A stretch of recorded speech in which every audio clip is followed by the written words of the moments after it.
Welcome to On the Brink, a fresh lens to take you and your business to new heights. Hi, I'm Andi Simon. As you know, I'm your host and your guide. And I've started to tell people on our podcast a little bit more about me because they keep asking, who are you?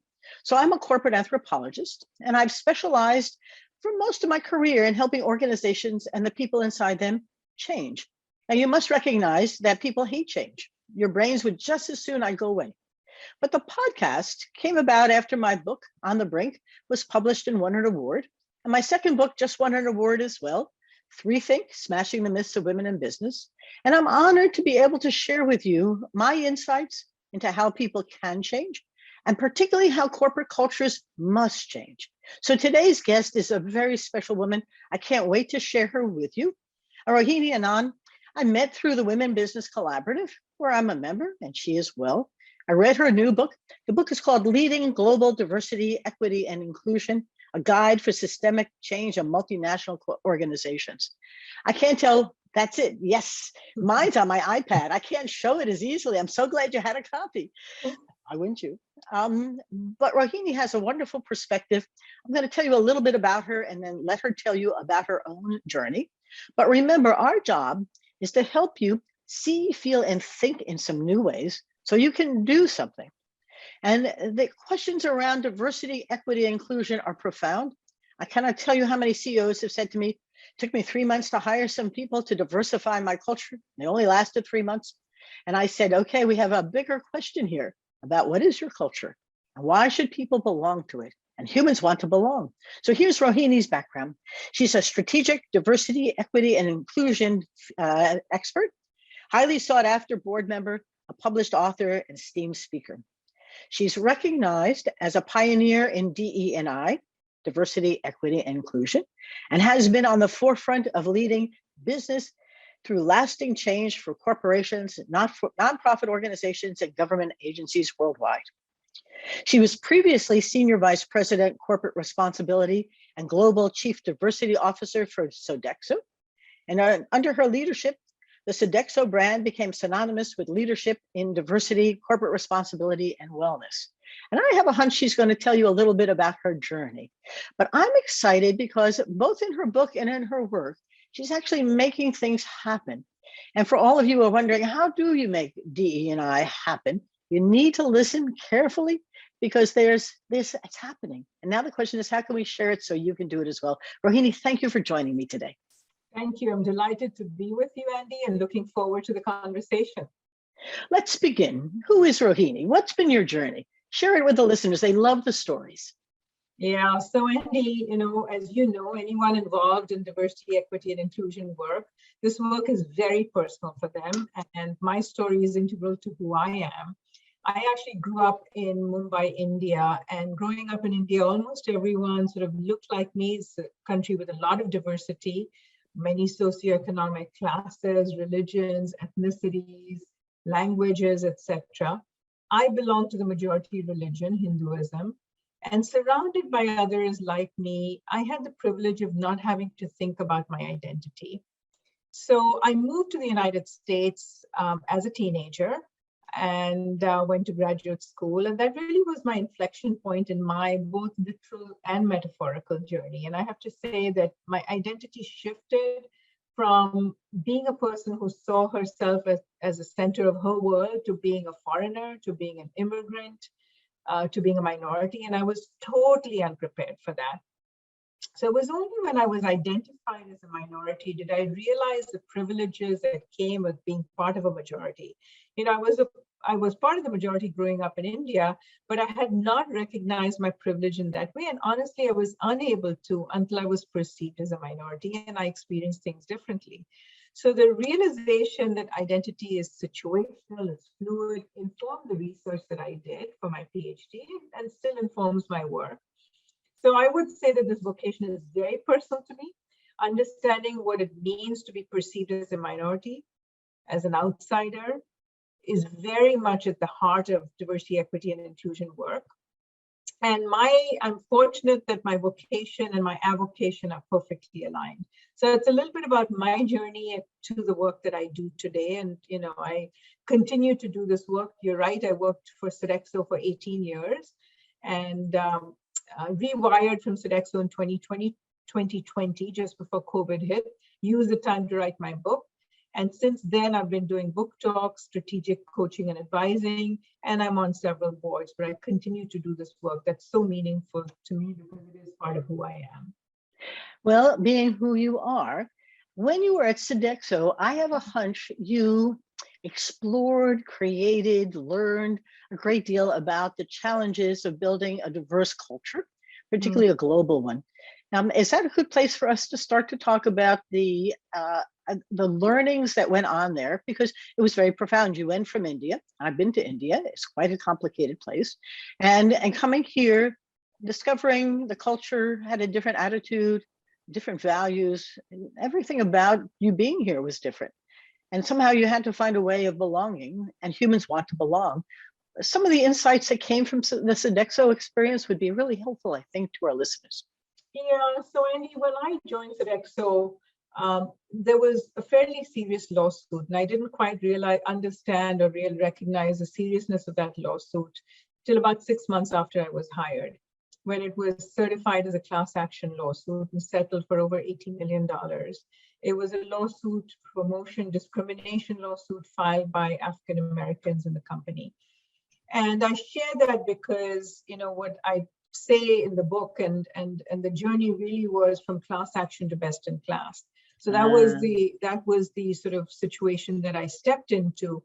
But with the support of leadership, we were able to change the culture around and became known for our leadership in diversity, equity, and inclusion in the United States. And then it was a question of scaling this work globally.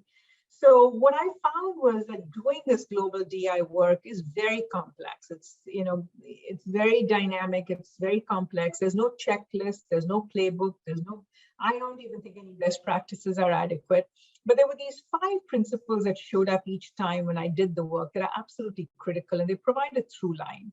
And each of the principles is simple. It's a simple statement. It's based on my experiences, but also experiences of my colleagues who've done the heavy lifting in their organizations. They're simple, but they're disruptive. And they don't provide any sort of standards or plug and play templates based on what's worked in the US, because that's been a foundational mistake, is to replicate what works in one part of the world in other parts of the world. So these principles can be applied with sensitivity to any culture and really empower global leaders to develop their own solutions, not to mimic any one experience, but really develop their own solutions. So the principles are, and this is what I think is absolutely foundational in doing this culture change work, because it is about transformation, it's about culture change. The first is make it local. And global DI change has to be anchored in an understanding of the local context. It has to be rooted in the local particulars, informed by the history, the culture, the language, and laws of each place. You have to consider the power dynamics, identify those that are the subordinate and subordinate and dominant groups, identify how identity is defined, how it's expressed. But it does not mean, so understanding doesn't mean accepting the status quo, because outside influence can be catalysts for change. They can raise issues that those within a culture may not be able to see, like I was not able to see my own privilege, right? Or because of power dynamics. But this works best when local change agents are empowered. So to partner with the outside influencers. So it's about pushing the status quo, disrupting and pushing for change, but doing it with an understanding of the local context. The second is what I call leaders change to lead change. And we know very well that, commitment from senior leadership is absolutely fundamental to ensuring that DEI is sustained. And when leaders embrace DEI with sort of authentic purpose and passion, the organization goes from performative action to sustainable progress. So leaders really need to internalize the benefit of DEI to themselves personally and to the organization. And that often requires a disruption of their worldview and the painful work of introspection. And, this happens oftentimes, as you said, through stories, not necessarily data. But I think it's important as leaders do seek out these disruptive experiences that they take ownership of their own learning and are mindful of the toll that it takes for people with those lived experiences to share their experiences again and again and again. So it takes leaders who intentionally prioritize DEI as they would any other business imperative. So that's the second principle, leaders change to lead change. The third is, and it's good business too, and without a compelling reason for change, we all know 70% of change efforts fail. But this reason, this sort of change narrative has to be congruent with the organization's purpose and how business is done. The third principle is go deep, wide, the fourth principle is go deep, wide, and inside out. And that really speaks to the fact that organizations are comprised of interconnected systems that work in concert with each other. And DEI needs to be infused in the internal processes and systems and externally. So you have to take a systems approach. And then the last one, the fifth principle, is know what matters and count it. And metrics clearly provide a global framework, a cohesive narrative. They spotlight problem areas and solutions. And they can be instruments for change. So you've got to have the right metrics and you've got to hold your teams accountable. So make it local, leaders change to lead change. And it's good business to go deep, wide, and inside out and know what matters and count it. The 5 principles that I think are absolutely critical to any change effort. And that's what Good. Well, and I love your principles. They are very much congruent with culture change work that we do.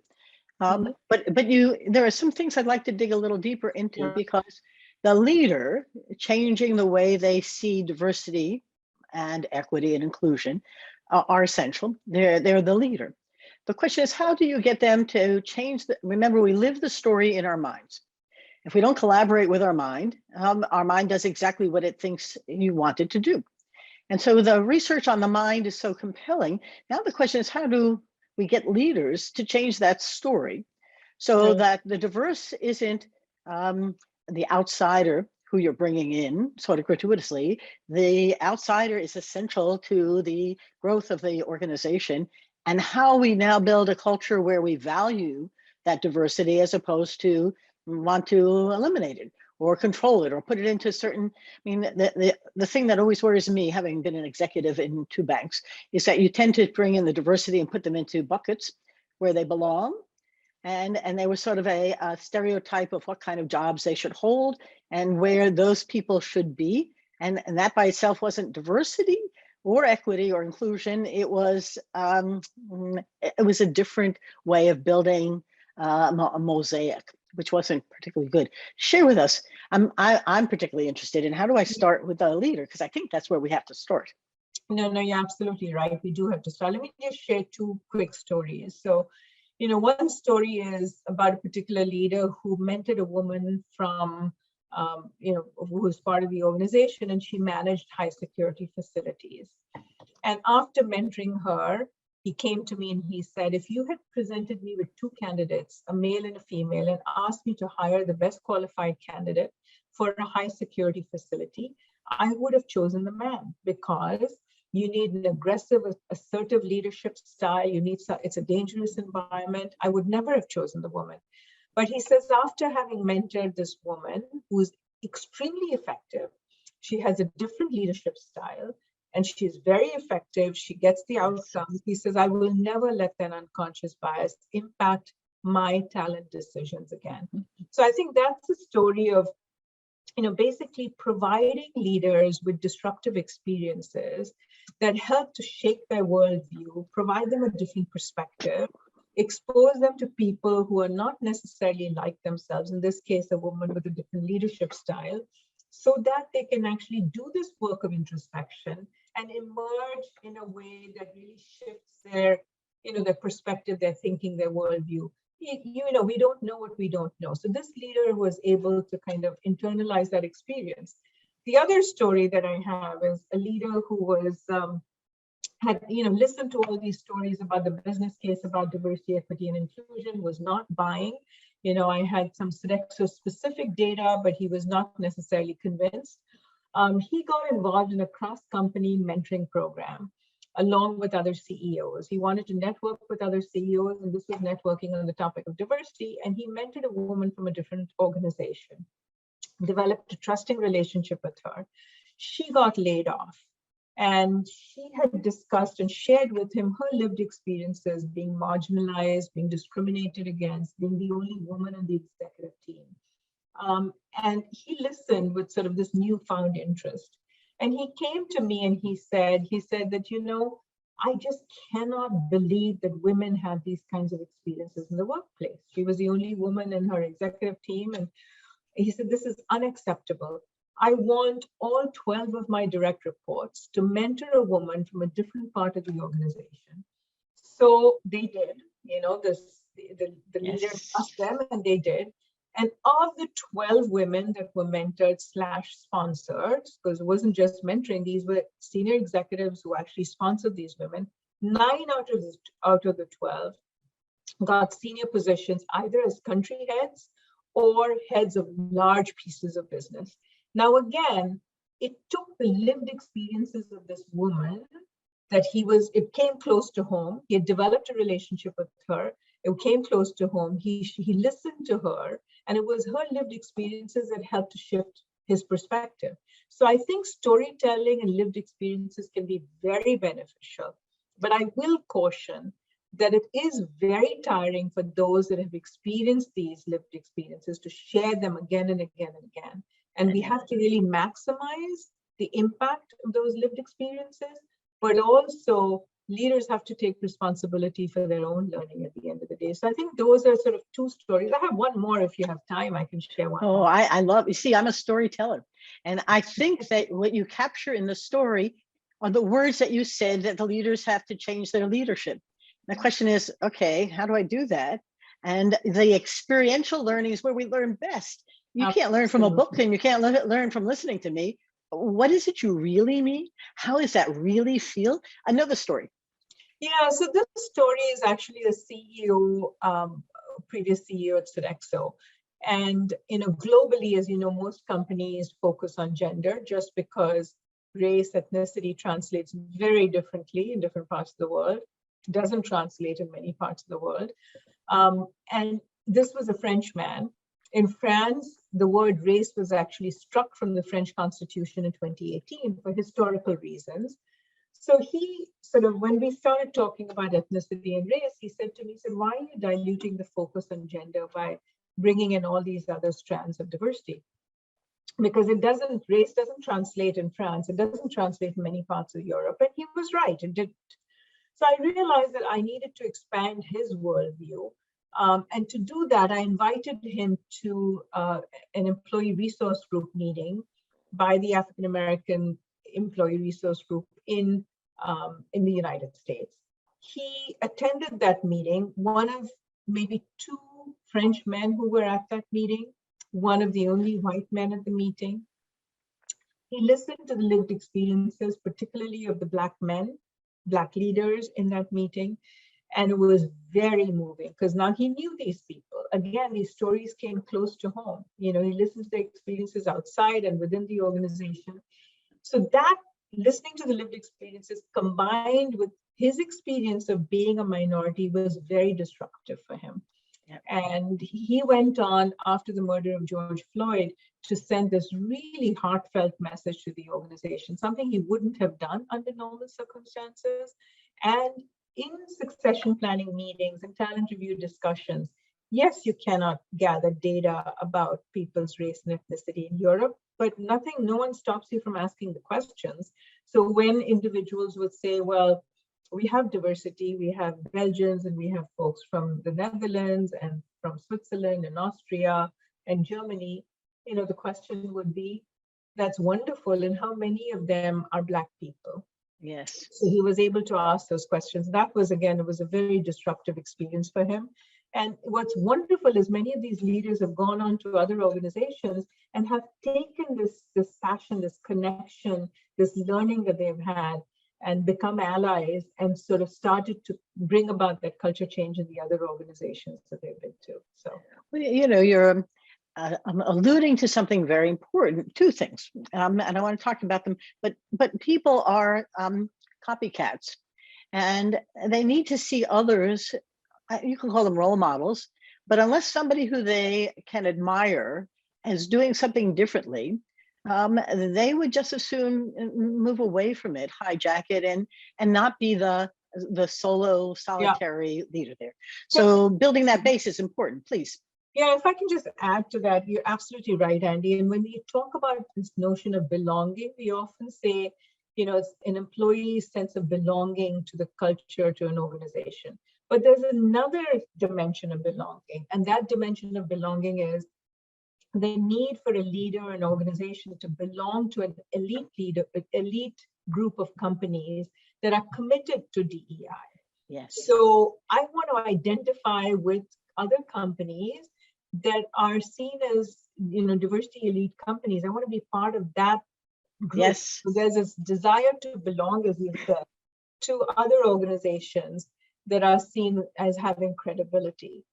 And they feed off each other. Exactly. Yeah. Because the contagion is a healthy one, because if I'm doing it and they're doing it, somehow together the whole ship rises. Absolutely. But if I'm doing it alone, that's a long road to hope. All by myself, solitary, it's very challenging. The other side of what you were talking about, though, I experienced as a woman. And I'm not a woman of color, although I have a niece who's biracial, and we talk all the time about the challenges of being different.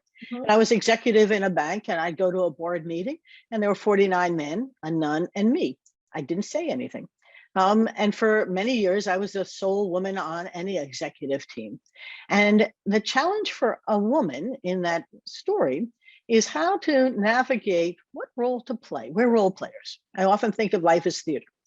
And I remember changing the conversations I would have, learning new ways of behaving, how to dress, how to perform, particularly when you were in a room of mostly men and you are not exactly being asked anything to contribute. But you were there, and I can't tell you how many times I was the only or among the few.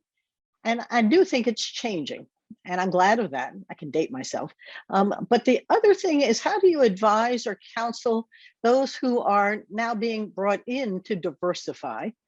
The gentleman I mentioned who spent 3 months recruiting a woman of color to join his organization, and she only stayed 3 months, he was angry at her for not belonging. And I said to him, why is it her problem and not a combination? It's not your problem or her problem. You brought her into a place that wasn't welcoming, where there was nobody who looked like her, sounded like, how are you going to change this? And what is the role of the person being anointed with this diversity manner to have to come in and do something for you? Some advice or experiences, stories to share. In terms of being the only, and I think a woman of color is a double only, which is the other piece, right? As a woman and as a woman of color. And I think you're right. I think very often, when you are the only, it's difficult to speak up.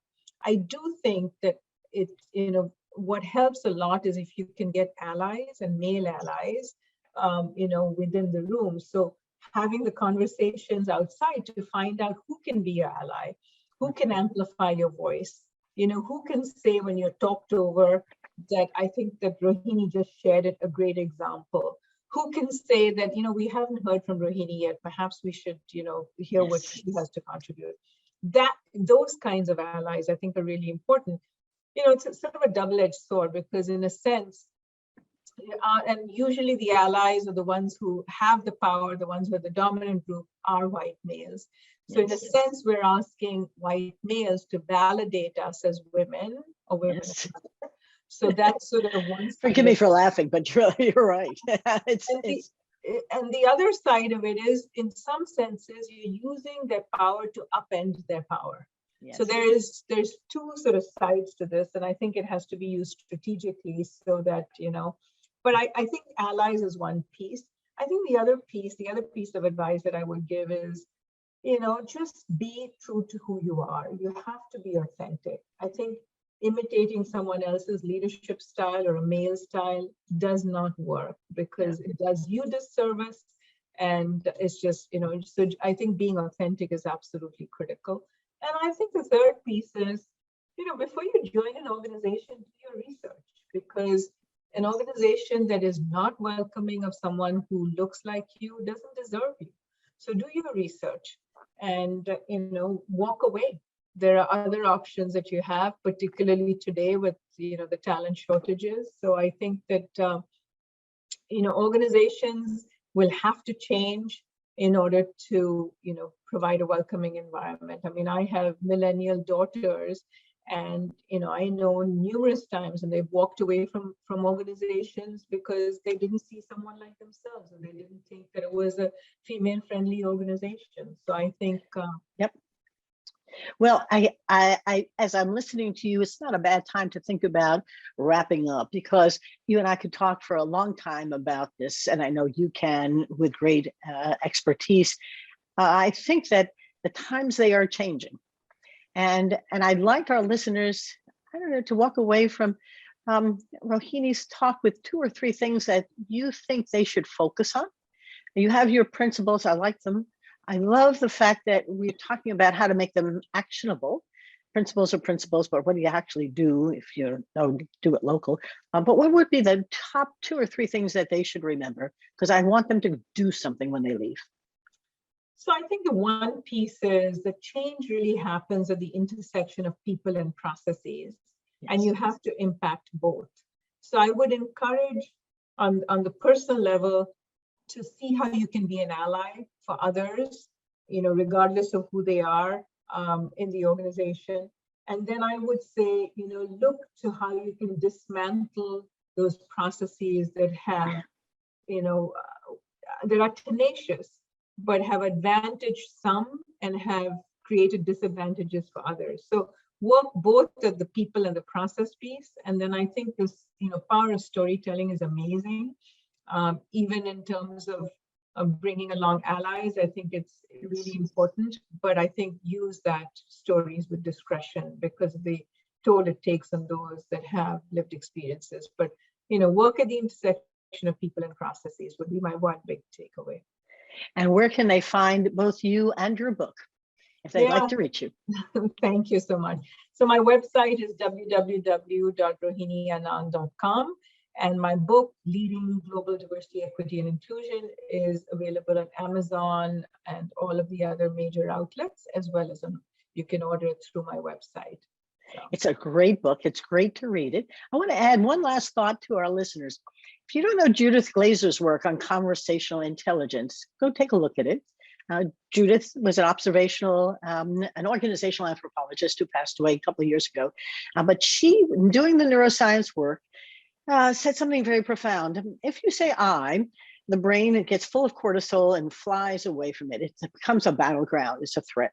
But if you say we, the oxytocin, the bonding hormones go really make love there. So as you're thinking about this, diversity, equity, inclusion is about we. And if you start talking about what we can do together, it's a much healthier environment for us to actually do it. The bonding that happens is a natural for the brain.